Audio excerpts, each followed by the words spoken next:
Hey guys, welcome back to another custom keyboard review. Today we're going to be taking a look at the KBD67 Lite. It's a 65% gasket mounted keyboard priced at a competitive $109 US. For reference, it's $10 more than the NK65 entry edition, $10 less than the TKC Portico, and $20 less than the EKEY68 Aurora. It's a really interesting keyboard and I am very excited to talk about it. Alright, with that, let's take a look at the KBD67 Lite. The KBD67 Lite comes in a minimal black box with some foam and a small note with a QR code that leads to a build guide video. I really like that they've included this. It's a small addition, but this goes a long way, especially for beginners who are new to the scene. The keyboard also comes with a black carrying case. It has the KBD Fans logo engraved on the top and comes with a handle. The overall build quality of the carrying case is great. The outside has a smooth finish and the inside of the case has a soft, dark gray velvety interior. The overall frame of the case is also pretty solid and robust. It does not feel cheap or flimsy at all. The case also has a slot dedicated for a cable if you decide to bring one with your keyboard. Overall, the carrying case is a solid addition to the keyboard and I really like it. So inside the case, we have some rubber feet, a custom screwdriver, and some spare screws. We also have a coiled USB-C cable, which I am not a huge fan of. It feels cheap in the hands and is awkwardly long. I really wish they just included a normal braided USB-C cable instead of this cheap feeling coiled cable. I mean, it works, and if you don't already own a cable, you can definitely use it, but it just feels really cheap. We also have some stabilizer foam that you can choose to add to your PCB if you'd like. Personally, I don't add any stabilizer foam as it makes my stabs feel mushy, but it's totally up to you. Alright, let's move on to the board itself. The keyboard is extremely minimal. It has thin bezels on all sides with slightly thicker bezels on the top and bottom. The edges of the board have not been filleted, which gives it a sharper look compared to boards that have rounded edges. The corners have also been rounded off slightly, which makes the keyboard feel and look smoother. On the back of the case, we have KBD Fans engraved, and personally, I don't really like how this looks. I wish they stuck with the font that the carrying case had, as it looked a lot more bold and modern. The font they used here feels a little out of place and honestly kinda awkward. You won't really see it when using the board though, so it's not really a big deal, but I still think that it could have been a lot better. On the sides of the case, we have a 6-degree typing angle and a rounded arch on the sides, which I really like. I think it adds a little contrast to the angular shape of the board while remaining fairly subtle. The USB-C port is also located on the far left side and is recessed into the board ever so slightly. So the keyboard is made up of three main parts: the top housing, the plate/PCB, and the bottom housing. The bottom housing is secured to the top housing with 8 screws, which can be opened up with a screwdriver provided. Once the case is opened up, the PCB and plate can then be removed and are secured together via 9 standoffs. These standoffs can be removed with a Phillips head screwdriver, and once disassembled, will leave you with the plate, PCB, and a silicone mute pad. The top and bottom housing are made entirely out of ABS plastic. Of course, the plastic construction means that it loses that premium feel an aluminum housing would provide, but this is a budget board, so it makes total sense. The overall build quality of the case is great. I haven't had any issues with cracks or inconsistent paint or stripped threads with my board, so I don't think that the strength or durability of the housing is of any concern, at least from my testing. The case itself, however, is pretty hollow. There is a lot of empty space and the board doesn't have any sort of dampening aside from the porn case foam that sits below the PCB. There is also a space for a battery, which you have to buy separately. I do recommend that you get some sorbethane or some shelf liner or any type of foam to fill that void if you're not planning on getting a battery for the board. So in terms of how the keyboard is mounted, the KBD67 Lite technically uses a gasket mount, but it's more like a modified gasket mount. The plate and PCB is not mounted to any standoffs, nor is it directly screwed anywhere like a top mount or a bottom mount, so it doesn't have any stiff points of contact, but it doesn't use any gasket strips on the bottom or top housing like a traditional gasket mount would. Instead, it uses small silicone tabs on the mute pad to cushion the contact between the housings and the plate. It's not as soft as a traditional gasket mounted keyboard, but from my testing, it still works relatively well and I've had no issues with it. So just keep in mind that if you are looking for a lot of flex or a more traditional gasket mounted experience, this keyboard does not provide that, but for the price, I am not complaining at all. The KBD67 Lite comes with a custom polycarbonate plate. Both the R1 and R2 come with polycarbonate plates, but the R1 version is CNC machined while the R2 version uses injection molding. This does not affect the sound or feel at all, so whether or not you got the R1 or the R2, they should sound and feel pretty much identical. The plate itself is also fairly flexible, but unfortunately due to the mounting style, we don't get to feel that flex when we're typing on it. The The keyboard comes with two pieces of foam. We have the Poron case foam that sits below the PCB and a silicone mute pad that sits between the plate and PCB. I'm really glad that KBD Fans includes it in the keyboard instead of offering them separately. It just makes it way more convenient, especially for beginners. The KBD 67 Lite comes with a hot swap PCB. It has a 5-pin south-facing switch configuration and a standard ANSI layout. South-facing switch configurations are great as they avoid switch interference issues, and the 5-pin design means that any switch is compatible with the PCB as there is no need to clip them.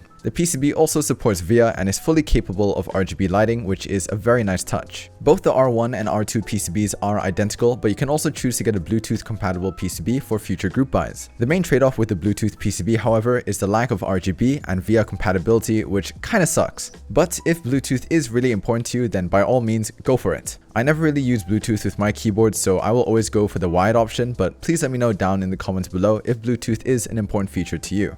The KBD 67 Lite R1 comes with cherry screw-in stabilizers, and the R2 version comes with KBD Fans' own polycarbonate screw-in stabs. I am extremely happy that they've decided to go for PCB mounted stabilizers. Some budget boards use plate mounted stabs, which can be good if modded properly, but in my opinion, they can never sound or feel as good as PCB mounted stabilizers. The stabilizers come with some minimal factory lubing, and it is pretty consistent throughout the board. It's not perfect, but honestly, they've done a really good job with their factory lubing, and I am impressed. The stabilizer stems also come pre-clipped, which saves a lot of time if you do plan on using the stabilizers for your build.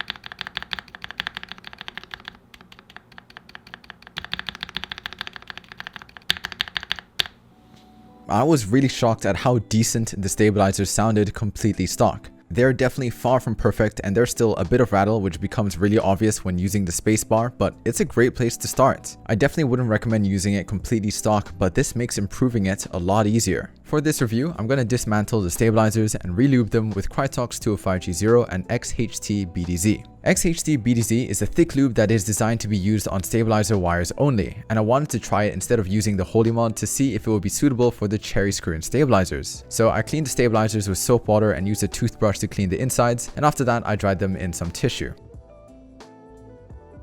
I did some wire balancing for the spacebar just to make sure it sounded as good as possible, and then I moved on to lubing the stabilizers. I applied a generous amount of Krytox 205G0 onto the stabilizer housings and stems, making sure to get an even coat. After that, I applied a moderate amount of XHT BDZ onto the wires just to reduce as much rattle as possible. I tried my best to be careful and to not over apply the XHT BDZ, as I did not want my stabilizers to feel mushy.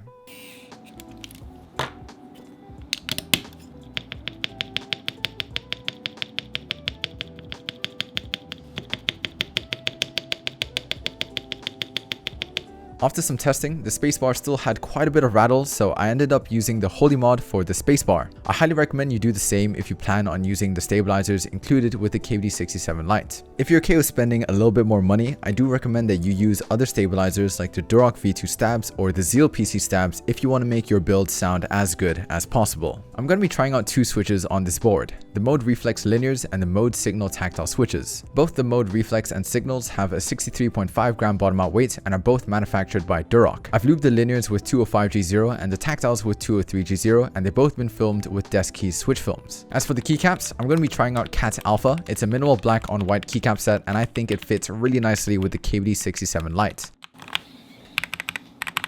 I've never used a Cat profile keycap set, so it was a pretty interesting experience for me.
Alright, so to wrap it all up, in my opinion, I think that the KBD67 Lite is absolutely worth it, and it is an amazing budget custom keyboard. The overall design is clean, minimal, and sleek. It also comes with PCB mounted stabilizers, and it also has a 65% layout, which is the perfect blend between minimalism, style, and genuine functionality. And of course, it also supports VIA out of the box, which in my opinion is such an amazing feature to have. The only thing about this board that I kind of just a little bit that I kind of dislike is the implementation of the gasket mount. I would have loved to see a more traditional approach to the gasket mount with this board, just like with the TKC Portico. Again, I'm not sure if they've tried it before. I have no idea. Maybe it didn't work out, but I do think that with a softer typing experience and with a more traditional gasket mount overall, it could have made the board just feel like slightly better. With that said, if anyone were to ask me for a recommendation on a budget custom keyboard or where to start, this is probably the keyboard I would recommend to them. The build quality is great, it sounds amazing, the overall design is totally my thing, it's clean and minimal, it just looks so nice. And of course, most importantly, it is pretty affordable. So unfortunately, I've yet to try the EQ68 Aurora or the TKC Portico, so I'm not able to make direct comparisons between those boards. So I can't tell you which one's worth more, which one's worth less, which one's objectively better. I'm sorry, but I can't do that just yet. But what I can say is that for the price, the KBD67 Lite is totally worth it, and I highly recommend it to anyone looking to get a budget custom keyboard that's high quality, works really well, and is just an amazing deal. It's so good. It's a really good board. Like, genuinely, I'm really happy with this, and it's just good, man. It's just good. Anyways, guys, that's it for today's video. Thank you so much for watching. I hope you enjoyed. If you did, please do consider subscribing and pressing the like button on today's video. Feel free to join my Discord server, discord.gg/Homogeneo. Follow me on Twitter and Instagram at Homogeneo. Thank you to my lovely members, and I'll see you guys in the next video. Peace.